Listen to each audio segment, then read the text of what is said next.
नमस्कार दोस्तों, मैं हूं Ruma Deshraj. Positive mindset services में आपका स्वागत है। दोस्तों, डिप्रेशन एक आम मानसिक बीमारी है जो किसी को भी हो सकती है, लेकिन यंग एज में आजकल ये ज्यादा फैल रही है। लोगों को इसके लक्षणों की पहचान न होने के कारण वो इस बीमारी को बढ़ाते जा रहे हैं। तो इस वीडियो में आपको मैं बताऊंगी कि डिप्रेशन क्या होता है, ये क्यों होता है और इसके लक्षण क्या होते हैं। इसके लिए आप वीडियो के एंड तक जरूर बने रहिए। दोस्तों, डिप्रेशन में एक ऐसी मानसिक अवस्था बनी रहती है जिसमें व्यक्ति लंबे समय तक उदासी को फील करता है, लेकिन हमें कैसे पता चले कौन सी उदासी सामान्य है और कौन सी उदासी डिप्रेशन है। अक्सर हम सब किन्हीं कारणों की वजह से उदास हो जाते हैं, लेकिन हर उदासी डिप्रेशन नहीं होती। अगर व्यक्ति दोस्तों के साथ घूमने फिरने से या कोई अपनी फेवरेट एक्टिविटी करने से, मूवी देखने से, शॉपिंग पर जाने से वह अपनी उदासी को भूल जाता है, तो यह उदासी सामान्य उदासी है।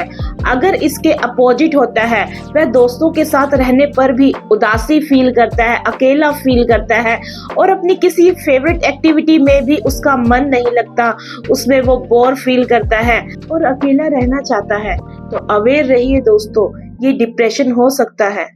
तो आइए जानते हैं दोस्तों डिप्रेशन के और लक्षणों के बारे में जो डिप्रेशन को डिक्लेयर करते हैं कि व्यक्ति को डिप्रेशन ही है। पहला लक्षण है सैडनेस। इसमें व्यक्ति लंबे समय तक उदासी को फील करता है और उसको बार बार रोना आता है। कई बार तो वो घंटों तक रोता है।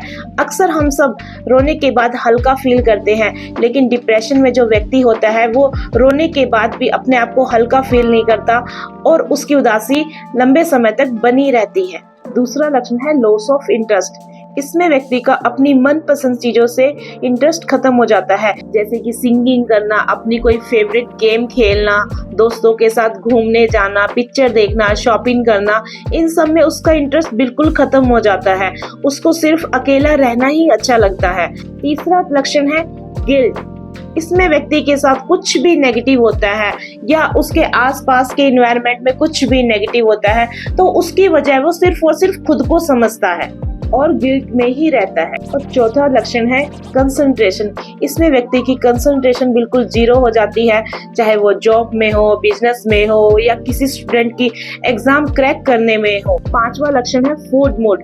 इसमें व्यक्ति की भूख बहुत कम हो जाती है, उसको बिल्कुल भी भूख नहीं लगती और कई बार इसका उल्टा होता है कि व्यक्ति को बहुत ज्यादा भूख लगती है और वो अपनी भूख की क्रेविंग को खत्म करने के लिए जंक फूड बहुत ज्यादा खाना शुरू कर देता है और कई बार वो नशा भी करना शुरू कर देता है। और छठा लक्षण है डिस्टर्ब स्लीप। इसमें व्यक्ति की नींद में बहुत कमी आ जाती है। घंटों बिस्तर पर लेटने के बाद भी उसे नींद नहीं आती और सुबह बिस्तर से उठने का उसका बिल्कुल भी मन नहीं करता।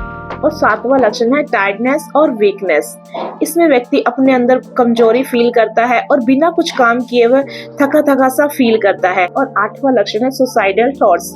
इसमें व्यक्ति को अपने आप को खत्म करने से रिलेटेड थॉट्स आते हैं और उसको जीने से ज्यादा मरना आसान लगने लग जाता है। और नौवां लक्षण है घबराहट। इसमें व्यक्ति को बहुत ज्यादा घबराहट फील होती है। कभी उसकी हार्ट बीट बहुत ज्यादा तेज हो जाती है तो कभी उसकी हार्ट बीट बहुत ज्यादा कम हो जाती है। ये है डिप्रेशन के 9 लक्षण। इनमें से व्यक्ति में 5 का होना बहुत जरूरी है और 5 में से भी पहले 2 का होना बहुत जरूरी है, जिनसे साइंटिफिकली प्रूव हो जाता है कि व्यक्ति को डिप्रेशन है।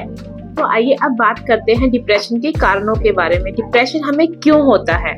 इसका पहला कारण है जेनेटिक फैक्टर। अगर हमारे पेरेंट्स में से एक पेरेंट्स को डिप्रेशन है तो बच्चे में 10 to 25% चांसेस होते हैं डिप्रेशन होने के। अगर दोनों पेरेंट्स को डिप्रेशन है तो बच्चे में 25 to 50% चांसेस होते हैं डिप्रेशन होने के। अगर हमारे दूर के रिलेशन में किसी को डिप्रेशन है तो भी 10% चांसेस होते हैं बच्चे में डिप्रेशन के आने के। तो इसके लिए हमें प्रिकॉशन लेनी चाहिए, हमें योग करना चाहिए, हमें मेडिटेशन करनी चाहिए और व्यक्ति को नशे से दूर रहना चाहिए। दूसरा कारण है बायोलॉजिकल फैक्टर।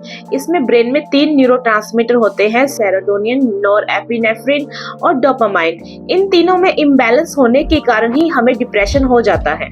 तीसरा कारण है साइकोसोशल फैक्टर। इसमें व्यक्ति की किसी लविंग पर्सन की डेथ हो जाए या फिर किसी एक्सीडेंट में उसका खुद का पार्ट डैमेज हो जाए या किसी की जॉब चली जाए, बिजनेस में लॉस हो जाए या स्टूडेंट कोई एग्जाम क्रैक ना कर पाए तो भी वह डिप्रेशन में जा सकता है। और चौथा फैक्टर है कोग्निटिव फैक्टर।